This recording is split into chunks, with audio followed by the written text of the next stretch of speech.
دعوت اسلامی اس سارے معاملے میں خاموش کیوں ہے؟ سانحہ مرید کے بعد یہ سوال سوشل میڈیا پر اس وقت آگ کی طرح پھیل رہا ہے، اور یہ سوال کر وہ رہا ہے کہ جس کا کرنا شاید بنتا نہیں ہے۔ کچھ آج ہمارے نام نہاد ہمدرد بھی میدان میں اترے ہوئے ہیں کہ جنہیں یہ سانحہ بہت بڑا لگ رہا ہے اور وہ اس ظلم میں ہمارے ساتھ کھڑا ہونے کا دعویٰ کر رہے ہیں، مگر وہ شاید یہ جانتے نہیں ہیں کہ اس ظلم میں کبھی وہ بھی شریک رہے ہیں۔ بہرحال سوال یہ ہے کہ دعوت اسلامی خاموش کیوں ہے؟ دعوت اسلامی ہمارے ساتھ بول کیوں نہیں رہی؟ ظلم کے خلاف آواز کیوں نہیں اٹھا رہی؟ سب سے پہلی بات میرا یہ سوال ہے آپ سے، کیا جو میں کر رہا ہوں ساتھ والے کا کرنا وہی ضروری ہے، یا شاید ساتھ والا مجھ سے بہتر کر رہا ہے؟ دعوت اسلامی دنیا کے شور شرابوں، سیاسی ہنگاموں، مظاہروں اور نعروں کے درمیان ایک ایسی تحریک ہے جو خاموشی میں انقلاب برپا کر رہی ہے۔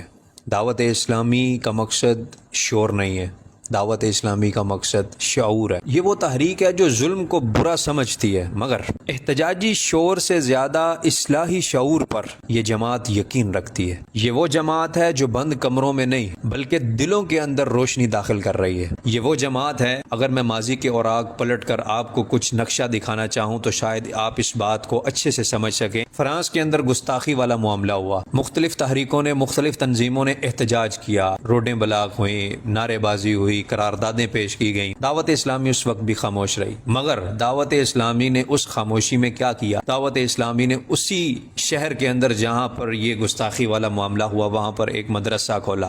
اب آپ سوچتے ہوں گے کہ اس مدرسے کا کیا فائدہ، اس کو تو یہ کر دینا چاہیے تھا، وہ کر دینا چاہیے تھا۔ میرے بھائی، یہ دور بدل چکا ہے، یہاں پر شور سے زیادہ شعور کی کمی ہے۔ شور تو ہر طرف برپا ہے، فلاں کہتا ہے یہ کر دو، فلاں کہتا ہے وہ کر دو، فلاں کہتا ہے گاڑی چڑھا دو، فلاں کہتا ہے گاڑی سے نیچے اترو۔ میں آپ سے یہ سوال کرتا ہوں، جتنی تحریکیں ہیں پاکستان کے اندر جو اہل سنت و جماعت سے منسلک ہیں، ان تحریکوں کے اندر جتنے لوگ ہیں، آپ مجھے بتا سکتے ہیں کہ ان میں سے کتنوں کا تعلق دعوت اسلامی سے ہے؟ سب سے بڑی مثال اگر میں آپ کو دوں تو غازی ممتاز حسین قادری شہید رحمت اللہ تعالی علیہ، جن کے وصال کے بعد تحریکوں نے عروج پایا، وہ غازی ممتاز کس تحریک نے آپ کو دیا تھا؟ اسی دعوت اسلامی نے آپ کو دیا تھا نا۔ دعوت اسلامی لوگوں کے دلوں کے اندر عشق سماتی ہے، ہر تنظیم کا، ہر شخص کا، ہر عالم دین کا مختلف زاویہ نظر، سب کی ایک الگ قسم کی ڈیوٹی ہے۔ کوئی روڈ پر کام کر رہا ہے، کوئی کمرے میں کر رہا ہے، کوئی دفتر میں کر رہا ہے، کوئی یونیورسٹی میں کر رہا ہے، کوئی کالج میں کر رہا ہے۔ سب کی ڈیوٹی صرف اور صرف یہی ہے کہ ہم نے حق کی آواز اٹھانی ہے، ہم نے اسلام کا پرچم بلند کرنا ہے۔ اور دوسری بات، دعوت اسلامی نے کبھی آپ کو یہ کہا ہے کہ ہم نے اتنے مدرسے بنائے ہیں، آپ کی تحریک نے کیوں نہیں بنائے؟ ہم نے اتنی مسجدیں بنائی ہیں، آپ کی تحریک نے کیوں نہیں بنائی؟ دعوت اسلامی نے کبھی یہ کہا ہے کہ ہمارے شعبہ جات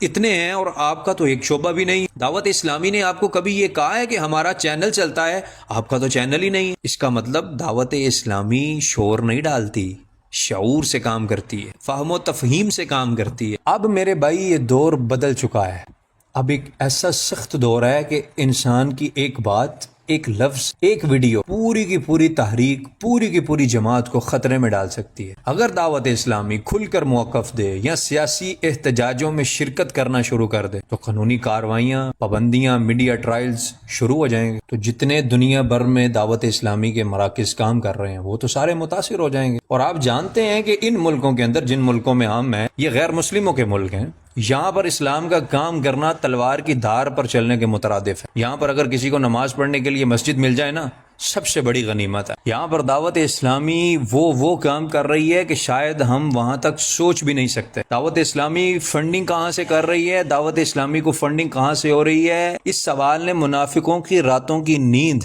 اجاڑ کر رکھ دی ہے، مگر دعوت اسلامی اخلاص سے کام کر رہی ہے۔ دعوت اسلامی اہل سنت کا کام کر رہی ہے۔ دعوت اسلامی کی یہ خاموشی اس کی کمزوری نہیں ہے، دعوت اسلامی کی یہ خاموشی اس کی بصیرت ہے۔ اور آج ہمارے ہی اس مسلک کے نام نہاد ملاؤں نے دعوت اسلامی کے خلاف کیا کیا پراپوگنڈا نہیں کیا اس سانحے سے پہلے، ہم تو چلیں اس پر بات ابھی کرنا ہی نہیں چاہتے نا۔ مگر میرے دوست، میرے بھائی، غیروں کی بولی بولنے سے صرف اور صرف اپنے گھر کو آگ لگتی ہے، اور ہم اس وقت غیروں کی بولی بول رہے ہیں۔ جو جس جگہ پر ہمیں چلا رہا ہے ہم اس جگہ پر چل رہے ہیں۔ آپ جانتے ہیں کہ اس مہم کے دوران یہ جو علماء کے خلاف مہم چل رہی ہے، دعوت اسلامی کے خلاف چل رہی ہے، اس کے پیچھے سرغنے کون ہیں؟ یہ وہ لوگ ہیں جو کچھ عرصہ پہلے نعرے لگاتے تھے بابے دشائی کوئی نہیں. میری جان اوپر اوپر سے نہ سنو، اندر دیکھو اندر کیا ہے. باہر تو لیبل آب زمزم کا ہے، اندر دیکھو کیا ہے. تو اگر آج ہم اپنے ہی اداروں کو نقصان پہنچانے لگ جائیں تو میری جان کام کون کرے گا؟ اگر ہم سب ہی روڈوں پر نکل کر شور مچانے لگ جائیں تو شعور کی شمع کون جلائے گا؟ اگر ہم سب ہی بولنے والے بن جائیں تو سننے والا کون بچے گا؟ دعوت اسلامی وہ سننے والا ضمیر بن کر قوم کے اخلاقی زوال کو روک رہی ہے. آج ہم سانحہ مرید کے کو واقعہ کربلا سے منسلک تو کر رہے ہیں، مگر واقعہ کربلا کی وہ تاریخ بھی پڑھو کہ کربلا سے واپسی پر اپنوں سے شکوہ نہیں تھا کیا. یہ نہیں تھا کہا ہم پر ظلم ہو رہا تھا تو آپ کدھر تھے؟ یہ نہیں تھا کہا ہم پر ظلم ہو رہا تھا تو آپ باہر کیوں نہیں نکلے؟ سب کی اپنی اپنی ڈیوٹیاں ہوتی ہیں، سب کام کر رہے ہیں، مگر ہمارے یقین کی بنیادیں کمزور ہو چکی ہیں. ہم سمجھتے ہیں جو ہم کر رہے ہیں وہی سب سے اچھا کر رہے ہیں، وہی سب سے اہم کر رہے ہیں. ایسا نہیں ہوتا دوست. بس شخصیت پرستی نے ہمارے اوپر ایسا پردہ ڈال دیا ہے کہ ہم کو حقیقت دکھائی نہیں دیتی. اب ہمیں حقیقت پسند بننا ہے. دعوت اسلامی ہمیشہ زندہ باد، پاکستان ہمیشہ پائندہ باد.